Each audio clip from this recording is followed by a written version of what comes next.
Dominique, hello, good afternoon. Good to see you again. That's our second conversation that we are recording. Our first conversation was about neuroscience and psychology of job search. We really wanted to do that to support all the people who are in between jobs, who are looking for a new opportunity right now. This conversation is a bit more high level. We will be talking about employee engagement and the psychology of employee experience, engagement and change, and all of those very interesting things. And again, bringing in this sort of tips from our experiences as a neuroscientist, as a business psychologist into that. I'm really looking forward to it. Me too. Thanks, Pavel. And just to begin, would you like to tell our listeners a little bit about yourself and what you do? Absolutely. So my name's Dominique and I am the founder of Neuro at Work. Now, what I do with that is I use neuroscience and the latest findings and apply them to change so that we can get some really practical tips of how to structure change programs and how to troubleshoot things like resistance when they come up. So it's the idea of putting the human at the centre of the change projects rather than whatever the thing is, like the IT. So that's what I focus on. And how about you, Pavel? Yeah, hello everyone. My name is Pavel Golenistsev. I am a business psychologist, a coach, and the founder of Business Purpose. I created this company with the mission, with the intention, with the thought that we just spend at least 1/3 of our lives at work. And we want to make sure that we have as good experience as possible during those 1/3 of our work, of our life that we call work. So what I do in my work is I help companies to make sure that they find, hire, engage, develop, retain people who are great at their job and who really enjoy doing the job, and that they can help their people to feel better at work through understanding what are the individual needs for every individual, how to measure that effectively, and how to enable their teams to perform at their best while also taking care of their well-being at work. So important right now. Absolutely. I mean, especially with everything that's going on, being able to have an engaged workforce where people actually enjoy the work and they're listened to is really, really important. So I'm excited that we're getting to talk about this right now because it's something that I think is in a lot of people's minds. Yeah, absolutely. And Dominique, we initially started this conversation by talking about the psychology and the neuroscience of change, of how people go through change in life, in organizations, in businesses, and how they feel about change. And I think you have some really great insights to share based on your expertise and your discipline. Thank you. Well, same back at you as well. So hopefully over this conversation we'll be sharing those. I think one of the biggest things on people's mind at the moment is kind of where to start, because what we've done over the past few months is we've had that really intense period where a lot of companies were going through upgrading digital transformation. Mm-hmm. So making sure that everyone on work who was there could work virtually. So that was quite an intense learning curve for a lot of people and a lot of companies on change programs. And now we're moving into a phase where actually companies are looking a lot at their real estate, so their office space. Do they actually still need as much? And what are they using their offices for now? Does it make sense to use them as places to just work through the day and get through your to-do list? Or does it make more sense to turn them into kind of innovation hubs where it's all about the human connection? So we've got companies thinking about that and starting to make changes in that space. And unfortunately, we have got the reality that actually there's just a lot of cost cutting that has to be done following the pandemic. So there's a lot of companies looking into how to realise that cost saving. And that does usually involve some sort of reorganisations that impact employees and suppliers usually as well. So with all of these things kind of going on at once, from an organisational point of view, it can be really, really overwhelming. And for those who are tasked with the project of getting all of this thing done, all this change through the system, it's really hard to know where to start and how to organise the change programme so that you have the best chance of everything working the way you want it to. So when I'm helping clients through change, there are normally two issues that come up time and time again. And I don't know if these are the same with you, Pavel, so I'd love to hear. One is the issue with third parties involved in change. So IT providers are a classic. people kind of saying, my gosh, we're not getting the system we want, it hasn't worked, people aren't happy. And those types of third-party tensions actually just come down to communications usually, and then setting clear expectations with what you expect from each of you. So those are normally resolved through actually reconnecting the third party with the company at a very human level, so that that communication can flow a lot better. But the other biggest problem that I do help clients with is resistance from their people to change. And that I help clients understand is just entirely natural from a brain point of view, because our brain is a survival prediction machine. So actually it hates all of that ambiguity and uncertainty that change brings. So that manifests as inertia and rejection, part of resistance, because the brain is saying, actually, no, this is a really uncertain situation. I don't know how best to proceed that keeps you safe. I'm feeling threatened. I'm just going to stop and hunker down until I know more. So that's a lot of the inertia and rejection that we see as part of change. And because our brains are also really well built in terms of being energy efficient, actually what we see is that forming new habits is really hard. So not only are we in a threat state where forming new habits is physiologically really hard to do because the wrong parts of the brain are activated, what we're also finding is that forming new habits takes more energy. So the brain's normal way of working, where it uses all of those existing habits, I'm going to do what I've always done because that's really energy efficient for me to do, that's really fighting hard to try and stop you from changing the workplace and changing the way you do things and forming new habits.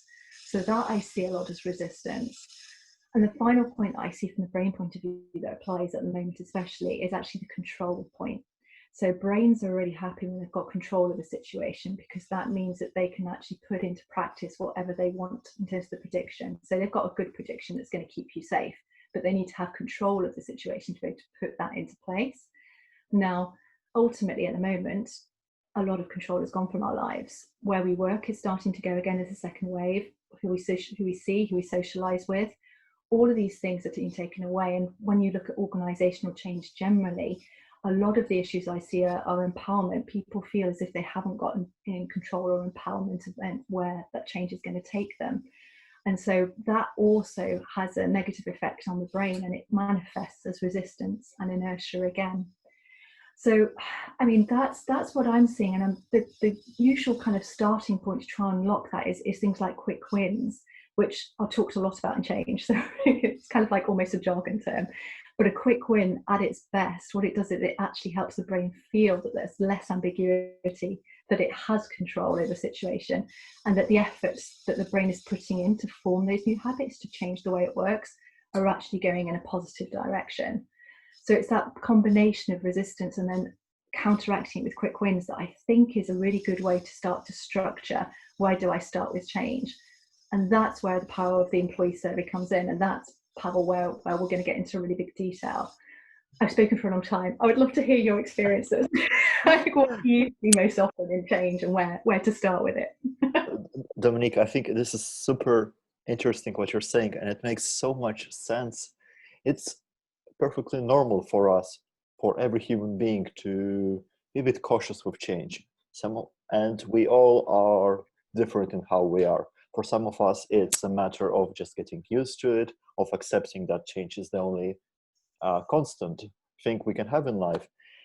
Yep. But sometimes it's also just realizing that there's nothing that can be really done about change, and it's going to happen anyway. But businesses need to make sure that their people feel as comfortable as possible about change. And it's perfectly normal not to feel entirely comfortable with things changing because of all the perfectly natural reasons that you've described. But having worked on employee engagement survey strategy with more than 20 large companies, I've seen something that's very interesting in the survey data, is that big aspect, the big point that's affecting how well a company is managing its change, its transformation, its development, its employee engagement and experience strategy, is around whether people feel that there is an open and honest communication in the business. It's about how they trust their leaders, how they trust their managers, and whether they feel that change is being communicated well, so that they're not just left to their own devices to just figuring out that's happening. And I think lately in the last months, we can see that very well with what the companies have been going through furloughing staff.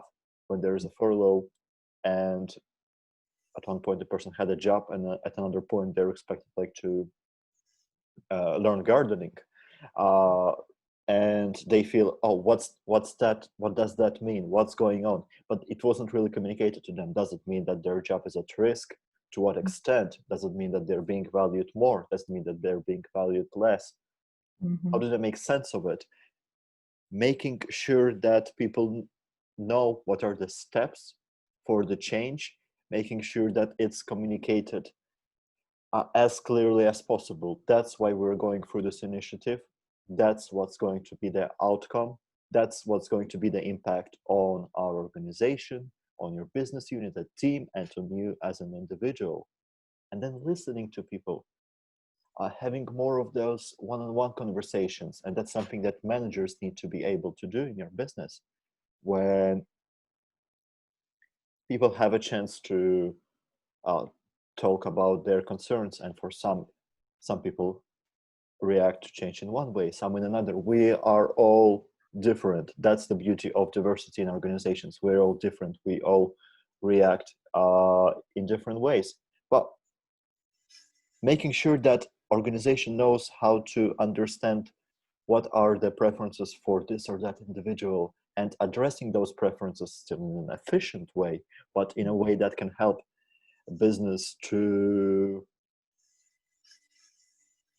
make sure its people aren't as resistant to change, because it's no longer this point of, oh, I don't know what's going on, so I'd better just stick to my guns and dig in and hope that this initiative goes away, but actually accepting and easing into it a bit more. This is so important. So I guess based on what you've said there, Dominique, you mentioned a few quick wins. Can you share some, like, what are some of the quick wins that you usually share with your clients? Well, it's a really good question. And actually, they do depend on the client. So they're very client specific, and they depend on what you've listened to at the people. So again, going back to the employee survey, it's always got to be tailored to the people. And I think that's something that we do tend to miss quite a lot in the change management industry, is that we can get really focused on the thing that we're doing. So in the digital transformation, we could get really excited about the fact that this new digital system and platform is going to help connect everyone, and that's going to fix all of the problems. But actually, it's not. It's the people and how they use it that we're going to fix or not the problems. And putting the people back at the center and listening, which is exactly what you've been talking about, really helps you identify actually what should you focus on as a quick win. I think in terms of the things that I like the most in the data, and if we look at a few examples, I would be asking questions like, what is it that you like the most at the moment in your job? What is it you don't like at the moment in your job? What is it you find the hardest? And if I'm troubleshooting an ongoing kind of change project, I will ask actually, what are you finding the hardest to do in a different way? What is it that you feel is holding you back from changing and holding the organization back? And those are key metrics which you get that real sense of, this is what it means to live this change program, to be the person who is going to be ultimately the action of the change program. So those are the ones that I normally look at, and from the answers to those questions, you can find some really good quick wins.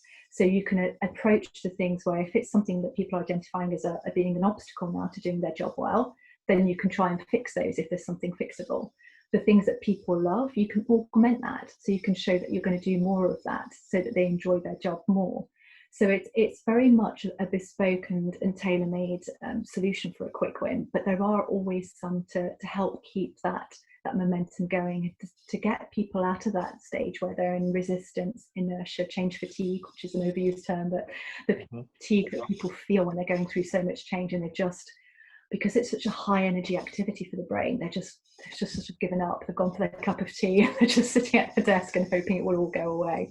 But if you can just show people a little personal quick win or a team quick win, that gives them the brain chemistry and the brain state to be energized and engaged again, which then opens the door for all the rest of the change to come through.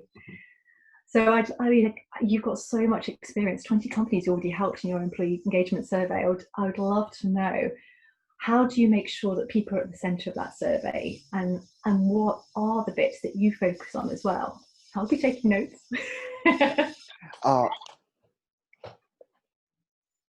Dominique, what you said there about the importance of focusing on the people is absolutely crucial. And having worked as a consultant with many companies, something that we do see in businesses time and again is that, especially with some of the larger organizations, it's like they understand the idea of employee engagement. They understand the idea of experience, of employee well-being, of better performance.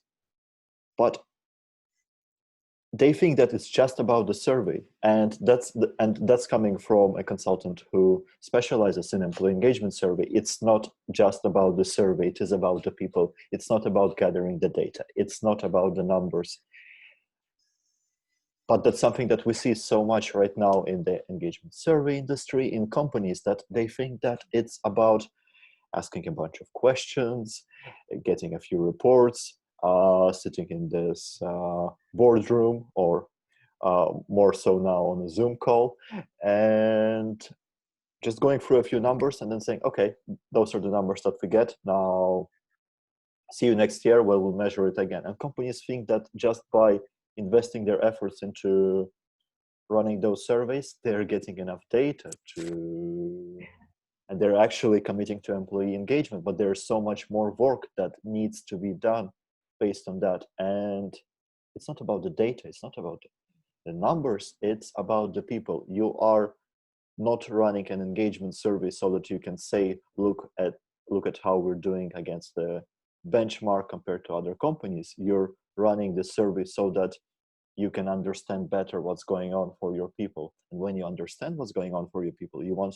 to implement change based on that in a more targeted way. And that's another mistake that I've seen so many companies make. They invest in the survey, they understand philosophically that it's about people, but they come up with too many ways they're going to change that, because there are too many data points that they see in their survey, so they just go ahead and try to solve everything. When you try to solve everything, you don't end up solving anything very well, and that's when you get this survey fatigue, when people say, well, we keep answering questions, we keep giving you feedback, and nothing ever happens. That's one problem. Another problem that companies need to address, and I've actually had I was working with one large client and they were telling me that a problem for us is that we're really committed. We spend so much energy, so much of our budget on learning and training solutions based on the survey feedback. Mm-hmm. And then employees tell us that we don't do anything based on the survey feedback. And I asked them, well, have you actually communicated to them that this or that training initiative or a change initiative or whatever is happening because of the feedback they gave? Well, no, we sort of thought that it's clear enough. Well, you want to make sure that people know that you're listening to them and you care about their opinion, because coming back to our initial point about the sense of control, the sense of security that we all seek as human beings, we want to know that our voices are being heard. We want to feel that this is happening. You told us, we did that. We want to know that when we share our feedback, about our experience, how it can be improved, that's why those initiatives are happening. It's not another HR initiative. It's not another training initiative. It's not another chance to make everyone spend a few days sitting in a room listening to some corporate trainer, but it's about making sure that everyone is having better experience because you told us, and that's what we are implementing here right now. How has it been in your experience, Dominique? what do companies, what do you think companies get right more often these days? And what are the some areas where companies like are really could be doing better when it comes to change, when it comes to listening to their people? Absolutely. So there is very much a lot of established practice on the engagement survey and sending it out at regular intervals that are well thought through. And they have certain times when different kind of areas of change will get prominence in terms of the data and questions that are asked. And so that is good, the thinking through to think, actually, we don't want to give too much survey fatigue, and we're going to coordinate across different departments to send out different questions at different times. That is great.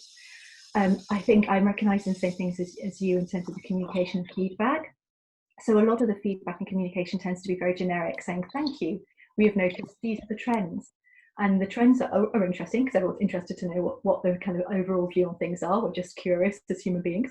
But it doesn't then go the extra step to say, and on this particular point, here is where your feedback has really helped. Yeah. And even more further, saying this is where we want you to shape that change. So again, that granularity of saying, yes, we're gonna feedback, we've listened to you, but actually now we're taking control of what that looks like. That can also be a little bit disengaging, especially if it's something really emotive. If it's something to do with the way you have performance management or appraisals, if it's something the way you have team structures, those are really emotive, easily threatening states for the brain. So to be able to give a little bit back, more control, to say these are the issues that we've identified, we've got an idea and a budget to fix them, but we'd like to engage you in the fixing of them, and we're looking for volunteers. That's a really good way to kind of get even more engagement to help drive through that change that otherwise may have been felt like it's being done to people again. And just going back to the point of listening generally, from a brain point of view, just feeling that we've been listened to, our brain's reward networks are activated. So it's such a simple and powerful tool. It can't be underestimated. And I think the employee engagement survey route is brilliant because it gets some really powerful, wide-ranging data. But I think we're not yet using the listening tool enough in our day-to-day as managers. So I think managers can really reinforce the employee survey practices and actually take some of the questions that are raised and actually play them back at relevant intervals with their people during one-to-ones, during team meetings, and just continue that conversation. So it takes a life form rather than just being a static point in time event. And by doing that, teams will feel continually more listened to, and will have a little bit more of that sense of engagement with the engagement survey when it comes around. So yeah, that's what I'm seeing as a kind of a positive and area for improvement for clients at the moment. Does that what you're seeing as well? Absolutely, Dominique. It's a question of continuous listening, continuous, sustained, open and honest conversation between employees and their managers and the senior leadership and employees. It's making sure that everyone's involved in it and everyone feels that their voices are being heard as much as possible. And everyone is different. I've spoken to some people who feel that employee service just shouldn't be a thing anymore at all because they feel quite cynical about it, because not enough is being done by the companies to actually make service work. It doesn't mean that the system itself, that the idea of listening doesn't work. All it means is that the system that we're currently working with isn't quite helpful because the focus isn't on the people, the focus isn't on actually working with the feedback and letting people understand that continuous change is happening because of feedback. And Dominique, you mentioned there a very important point of having those conversations, also one-on-ones. Just survey is not enough. Survey is just a first step. It's about creating this overall understanding, the high-level understanding of where an organization, a department, a team is. It's helpful up to a point, but the real job really happens is when you then use the survey to go for targeted solutions. That's when you want to have more of focus groups, discussion groups, one-on-ones, or team meetings when a smaller team talks to their manager trying to understand what's going on. And there's a whole set of suggested best practices for how to make this environment feel safe for people so that they can feel that they can express what's actually working and not working in the business and what they can do about it. But it's also very much about whether managers and leaders know how to have those difficult conversations with their people, how to talk about things like, well, what's going on for you, what's actually going on for you, how have you been, how are things. Something very interesting, yesterday actually I ran a webinar for HR leaders. The webinar was about virtual team success and how to implement coaching in organizations to coach for performance and well-being. Based on the questionnaire that I've shared with the audience, we found out that while most businesses felt they were pretty well prepared for virtual working, and they were sort of on the fence with how well their managers are enabled to talk about employee well-being and start those conversations. Many HR leaders felt that their managers don't know how to coach for performance and how to have those conversations, not just about employee experience, but what can actually be done to then improve their performance, whether it's working remotely, whether it's about overcoming the day-to-day challenges in a business. And that's when we're taking the step from this overall high level of employee survey and go into actually understanding what's going on for every individual. What's going on for this person, for that person? What are their preferences? Do they prefer to work from home more? Do they really need more of human interaction? What can we do for them? And that's when businesses need to be having those one-on-one conversations, because when people feel that they're being listened, when business is doing as much as is practically possible, and more is possible practically if you do it right, when the business does that, what is practically possible for their people to make sure that they feel listened, that's when people will be less resistant to change, because it's not even a change anymore, it's a continuous improvement, development. Are we playing with words here? Maybe. But the main point here is that it's about giving people that sense of control and entrusting people with the sense of control to help them feel like they are being safe, valued, and engaged. Absolutely. All of that resonates so much. And there's so much that managers can do. But I agree that not all organizations have trained managers to be coaches. I think it's getting better. The value of coaching in the industry across different sectors is definitely growing. So it's becoming more and more recognized. But I remember some of the early kind of leadership courses that I used to go in and help with. And they were very related to sort of command and control almost. This is how you're a good leader, and this is the way you act, and this is what you do, rather than actually it's about the other person. It's not about you, it's about the people that you're leading. And so that switch, I think, is one of the most positive that I've seen in the industry over the past few years, and something that I'm delighted to hear you're helping as well. And I think it's that sense of control as well, in terms of understanding what you do and don't like in work, and that sense that at the moment we've got a chance and the opportunity to change it and shape it for ourselves. So I think that's an opportunity for companies at the moment, because things have changed so much from the pandemic. Actually, we can have that conversation with people to say, okay, look, what does your day look like? What is your ideal day? If you could choose it, what would it look like? It probably wouldn't be 9 to 5. It would probably be, 10 till 2, then some childcare, then logging back on in the evening.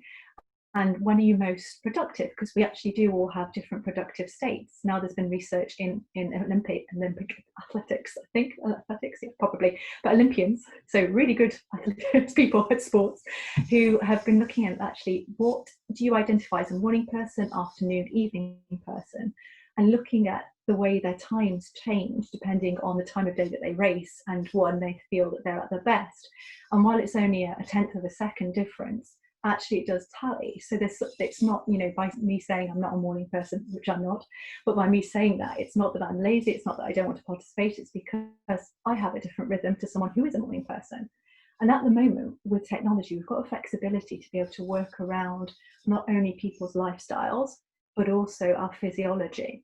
And so a lot of the work that I'm doing with clients at the moment is helping them structure, having those conversations with people, and then helping them understand a little bit more about when are they most productive, when during the day do they best just get on with things, when do they like to have complicated, amazing creative brainstorming meetings, when do they just actually want to chat and have a team catch up or a one-to-one.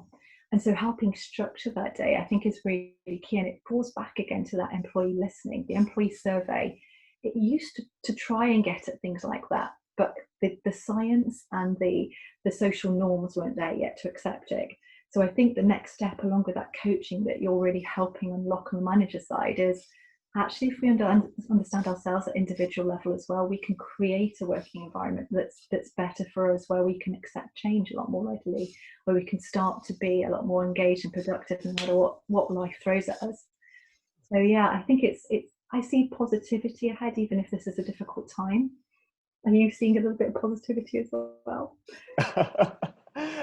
Absolutely. I do think that with all of those changes we've been going through, like, and this really has been like this year, 2020, the change has happened on such a quicker pace than everyone was say they were ready for, because change was so overdue. And right now we'll be looking back like in the history books a few years from now. We'll be looking back at this time and as before and after, and thinking like, wow, those were some dark times for organizations and for how they were treating their people. And this is changing right now. A lot of things will there's still a long way to go. When someone looks at their organization right now and they think, well, that's not the case in our organization, that wouldn't work. But when we really take the high level bird's eye view on the things, then there is some great change happening about businesses understanding that it's more and more about their people, about listening, about creating this unique experiences to make sure that people do enjoy 1/3 of their life that's called work, and to make sure that people can really have better experiences, and make sure that managers know how to talk about that in a productive way with their people. Absolutely. That psychologically safe space. Again, that's become quite a buzzword over the past probably 18 months. It started to surface. And knowing how to create that, what makes psychological safety. And again, it's like the diversity and inclusion. A lot of initiatives are put forward in organizations and a lot of training, but as yet they're not necessarily being lived. And I think psychological safety is the next one, which is so linked to diversity and inclusion and the positive outcome of that. I think that's the next one, which I think companies can really focus on and see a tangible difference, getting that to be a lived-in experience, so that those conversations with managers, you can be completely open and honest without fear of retribution. You can put your hand up if something isn't working at the moment without that fear of any kind of backlash. And I think that's something, again, that coaching really helps with. It helps unlock a psychologically safe space for organizations. Yeah, absolutely. And it helps people to have more of those conversations about effective communication in their business, about the power relationships in the business, about understanding what's going on when a person is talking to their manager, to their senior leader. What are the dynamics of communication? How can those dynamics be improved to make sure that everyone feels that they can be more like themselves, so that leaders don't feel they have to pretend by having certain behaviors that they read in one of those like lists, like 7 tips how to behave like a leader things, when they feel that they should behave like that, while it doesn't feel natural to them to behave like that, and others feel that. Or how do employees need to feel when they're actually safe and relaxed and can feel authentic and can feel themselves at work. And that's the future where the world of work is headed. And it's so important for businesses right now to understand how they can ensure their people are having those better, healthier, more productive experiences and environments at work. Absolutely. And especially, you've touched on another really good point. At work, that means something so different now. So it's the idea of how do you adapt what you were doing, what you were creating the at work to be. And I think that's a conversation which is going to evolve even more so over the next few months. What does safe space mean at work now? For me, I think it's always going to be in plants, but there's lots of other elements as well. And it feeds into the culture as well, which I already, I don't know if you're seeing the same, but I'm seeing a lot of evolution of cultures. And now that they're dissipated, now that they're actually decentralized, as it were, there's a lot of evolution going on. And the idea of, and a company culture suddenly becomes more individualized because you're experiencing that culture while you're immersed in your own world. So actually your perspective, your picture of what it means starts to take on a more individualized basis the more you work from home. And that can be positive because actually it can be, it feels more something safe to me, something that's more aligned to me, I'm more engaged. But then when you look at things like collaborative workshops, like innovation, like change, like diversity and inclusion, actually us each having a slightly more individualized view of what the company culture is and what it means can cause a few more conflicts. So I think, again, the importance of having coaching out there and one-to-ones with managers to be able to deal with that head on and to be able to be open about it and be able to surface those issues in a really safe way so that the company and team culture can remain as harmonized and positive way as possible. That's going to be really important over the next few months and probably next year as well. Absolutely, absolutely, Dominique. And I think just the fact that we see our clients, companies we work with, are having those conversations, are starting to think about that. That's something that's a great sign of progress. That's very important. But there is so much more work to be done in this area, and I'm actually very excited about the years ahead. There will be lots of work, but also some great improvements for overall sense of well-being, and that we have as companies will be changing and adapting their cultures, not just because it's the right thing from the ethical standpoint, but because that's what companies will need to do to survive as businesses, to attract and retain and develop the best possible talent and achieve their business goals. Absolutely, absolutely. So inspiring. Now, we've covered a tiny bit off topic, which was brilliant. I love it. Segueing. I guess one thing is, if we bring it back practically for employee surveys, we've talked about the value. We've talked about the idea that they need to link into larger parts of organisations and what you do with managers and one-to-ones. But if you're starting a survey and you just want to start anew, you want to start afresh and have a survey that really works, there's also that element of what tools do you use? So I know a lot of big organisations already have bespoke ones or kind of customised versions of the big providers. But I guess, is there one at the moment that's shining out in the market as being particularly good for one thing or another?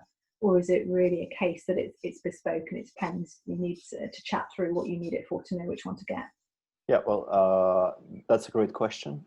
There are so many providers out there in the market at the moment. Some of them are a bit more like, we could call them the traditional, sort of the old guard of employee engagement survey, which would be providing solutions. It's a questionnaire with validated questions, which is important because you know that the questions are measuring what you want to be measuring, and you will get the support you need. And there are several big providers like that. And there are some of the newer providers that may be using integrated chatbots, like every now and then a person like receives a message on their company Slack channel or through some other internal communication system, and this little chatbot sounds like a person, and they're asking them, how are you feeling today? What's been going on for you? Have you had a catch up with your manager lately? And it can then recommend them perhaps some resources for mental well-being. It can recommend them like what's going on for them. It's at the same time anonymous, but it can flag up to their manager if there's something that's going on for this person that needs support. And there are lots of solutions out there.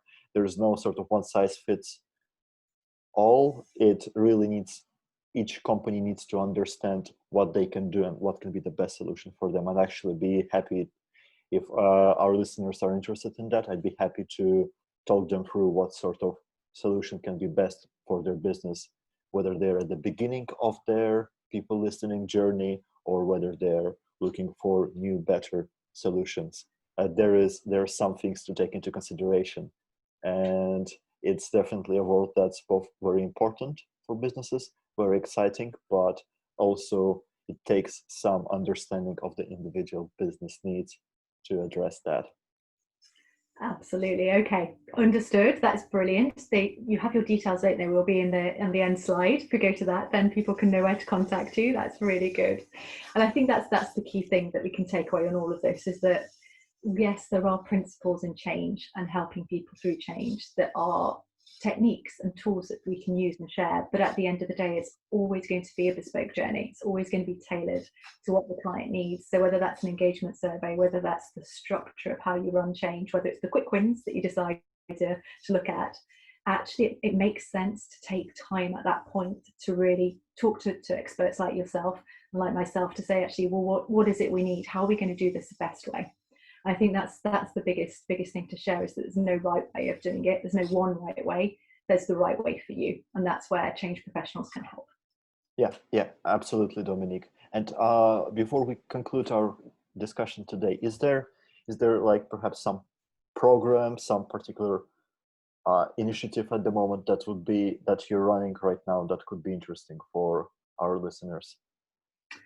In terms of what I'm helping and sharing information on, general things about how we manage change and how we can best manage our own mental resources and others.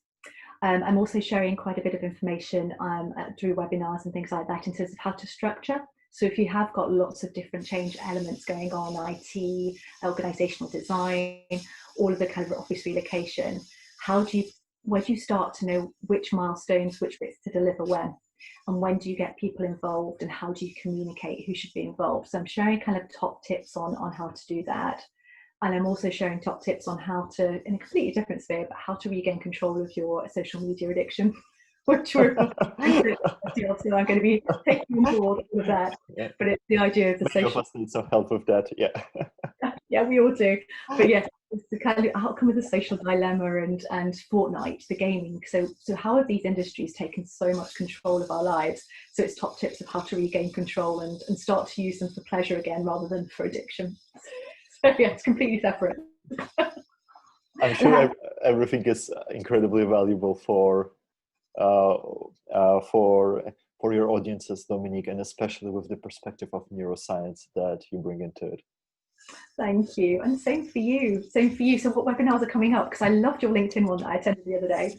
Yeah, thanks a lot, Dominique. So the webinar that you were able to join me for was a part of my career coaching series, where I help professionals who are looking for a change in their career, perhaps moving into a new role, changing their careers, starting their entrepreneurial journey, or looking to advance in their careers. And I help with career clarity coaching to help them out with their next steps.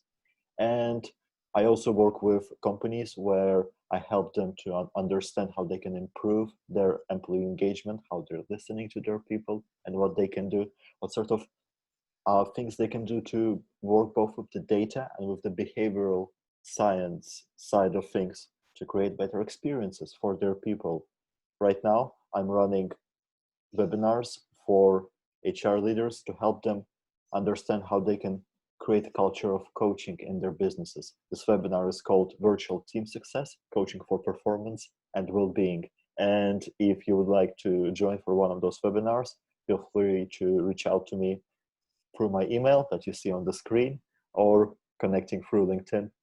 And Dominique, thank you so much for our conversation today. It's always a pleasure to talk to you and to hear about your insights and your wisdom from the neuroscience perspective.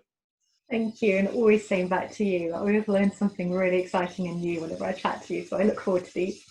Thank you. Thank you very much, and thank you everyone for listening. Have a great rest of the week, day,